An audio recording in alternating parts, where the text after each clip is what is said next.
Alright, so today we're using the A7III paired with the Tamron 24-70 to take some nice street photography. It's been a while since I've used this combination to do street photography. Right, snapping pictures here and there. So I'm stoked for today, but I'm also stoked for the next video that I'm going to make. It's going to be a comparison between these two. So I've done street photography with the iPhone and now with this combination, which is more professional, as I've said before. And yeah, I really want to compare these two and just to show everybody that it's not really such a big difference in my opinion, and that there are pros and cons everywhere. So I've got a nice picture right here with this tree. I don't know if you can see in your POV, but let me snap this one. Alright, it's good enough. And yeah, I'm going to make a comparison video, so stay subscribed to see that one where I compare the iPhone with a mirrorless, which is going to be very, very interesting. And yeah, showing cons and pros to both of them and talking about it, so stay subscribed, guys. Alright, I've got quite an interesting photo right here, which needs just some precision. Boom. Pretty nice, lined up pretty good. A bit overexposed, but that's what we've got the post-production for. And yeah, alright, that's pretty neat. Just turning up the ISO a bit. So let's look around. Is there anything that's worth photographing? But no, not really. Second day enjoying the rather fresh mornings. We have about 10 degrees Celsius right now, so it's not too cold, not too warm, just very enjoyable.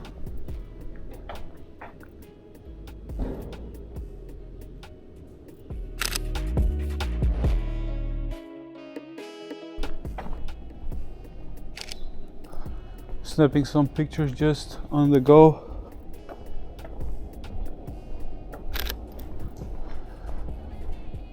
Alright, so basically entering the inner city of Graz.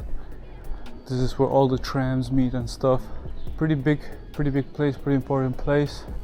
It has very, very pretty and very old buildings, but to be honest, nothing that's spiking my interest really.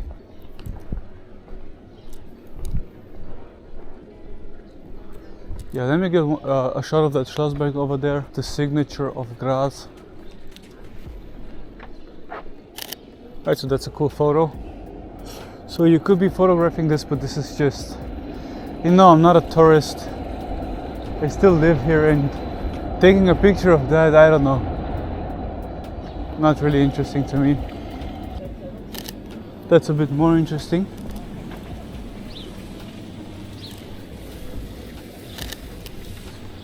Quick snap of that guy cooking, preparing up his store.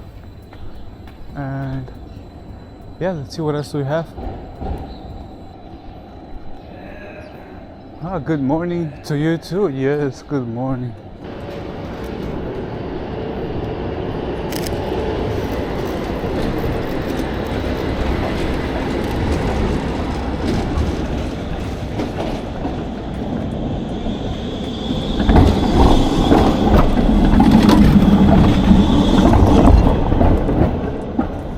So I don't know if some of you guys follow North Borders, but I've been following that guy for a really long time, and I still remember him doing POV photography and photographing all these trams in Melbourne, Australia, I think it was. And I always found that those photos were pretty cool for street photography, but yeah, never really worked with me.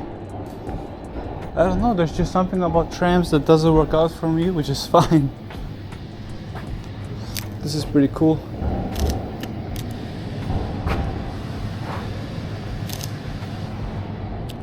Boom.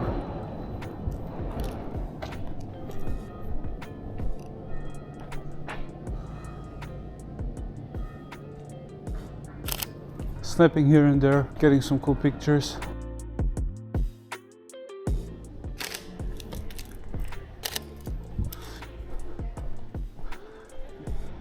Alright, let's look around. Is this somewhat interesting?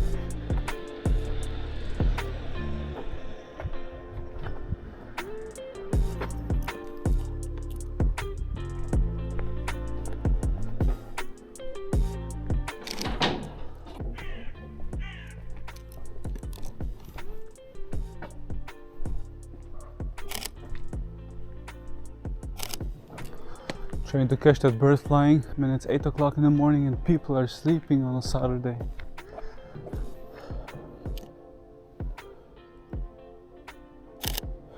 Pretty cool picture of the symbol of Graz from another perspective, looking quite a lot better than the old one. So I've been here before. I photographed this ceiling up there, but I'm just going to photograph it again because when I did photograph this one, it was not in the morning. Let's see how this looks. Pretty interesting if you ask me. Beautiful photo right here. So very well worth it coming right here. You know, I do plan a route every time that I go and photograph some stuff, but it never really turns out the way I want it to, because for some reason just my heart is telling me to go left, go right, so I'm just following that instinct. It's been pretty good so far, so never change the running system and let's keep going. And yeah, I bet you guys have noticed already, I have been implementing my camera stats, so my f-stop, my ISO and my shutter speed alongside the pictures. I'm just trying to answer your questions if you have some regarding the pictures before you even have to ask me. Just trying to make the video a bit more valuable for you in that direction, so yeah. Alright, let's see what we've got here. I wish there were some light leaks on the vines, but unfortunately the sun is not high enough for this time, but that's okay. There's a really nice picture of that window that I can take. Boom. Maybe we can take a wide angle shot of the whole thing, maybe. So maybe like this. And maybe we can take one that's horizontal, just cranking up the ISO a bit because it is dark here, and boom. Pretty cool if you ask me. Maybe we can take one where the grass is fully inside of the frame, because I've got one that's not, so let's just have both. Yeah, it looks pretty cool. Let's keep going. So with me being in the middle of the city, I am heading back home and taking some pictures along the way.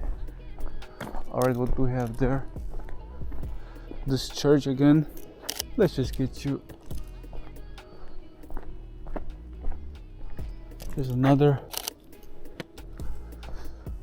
I would not say that the photos are better than the ones in the last episode,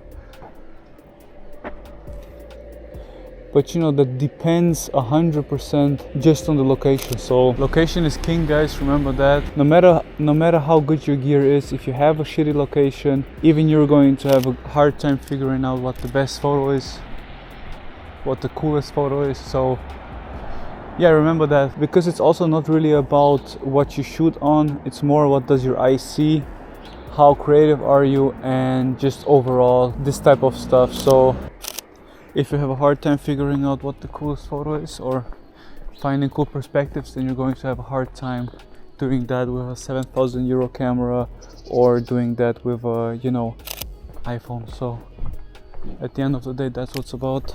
I like that lady's outfit over there. You know, it's just fitting her.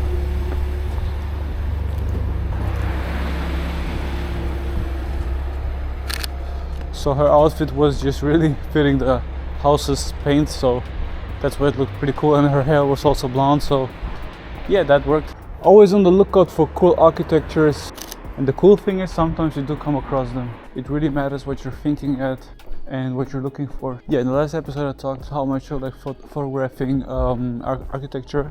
Yeah, that continues throughout this video as well, because again, besides that lady that we just passed and photographed, I haven't really seen any people that were interesting to me. Yeah, and also I would love to photograph some cars, but it's been tough, you know. There haven't been any particularly interesting cars nearby. Let's just take one picture of this car right here, because that reflection here of the house is pretty cool. So let's try to focus on that. So that's going to be interesting, editing that one, because I'm in the reflection and I don't know if I'm going to care to Photoshop myself out of it. Yeah, let's see.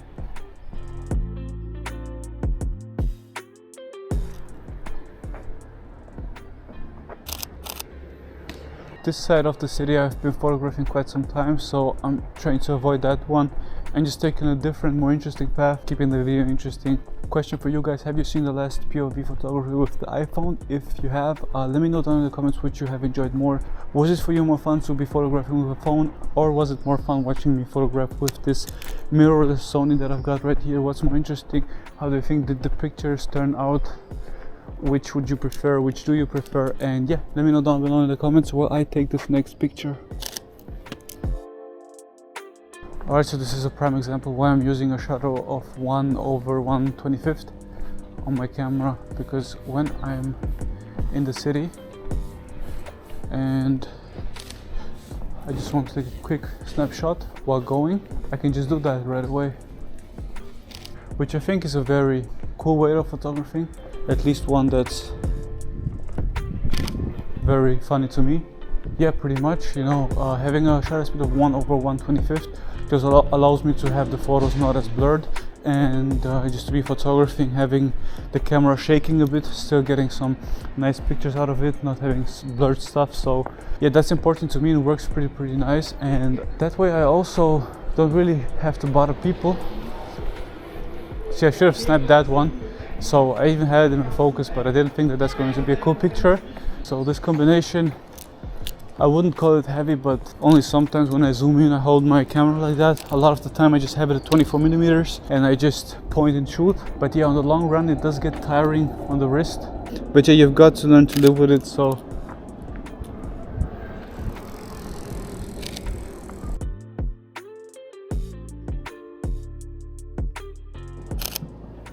alright, so today's day started basically right over here, somewhere in this area.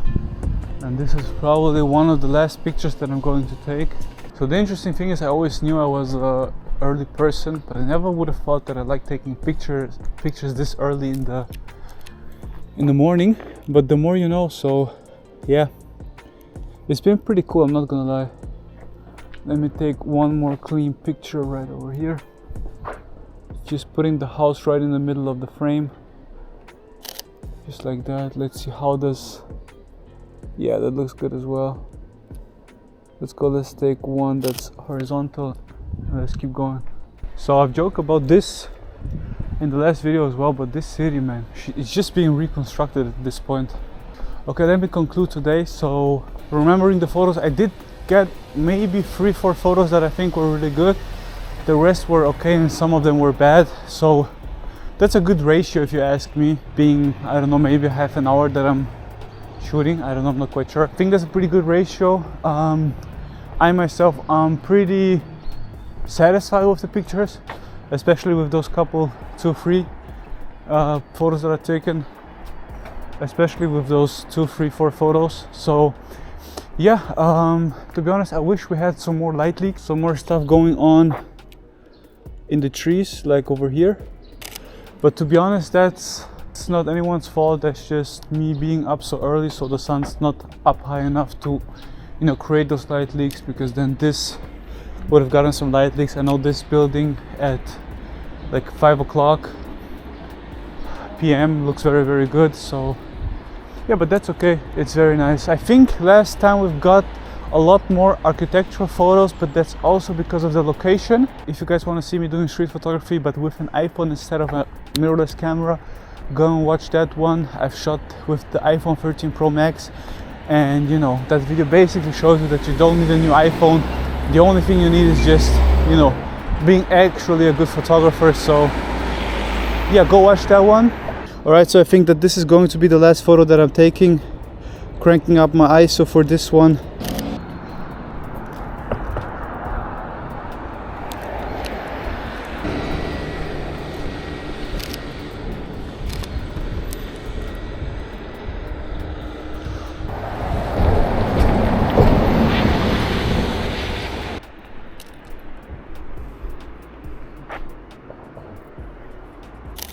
Alright, so that's pretty interesting right here. Just getting some light leaks.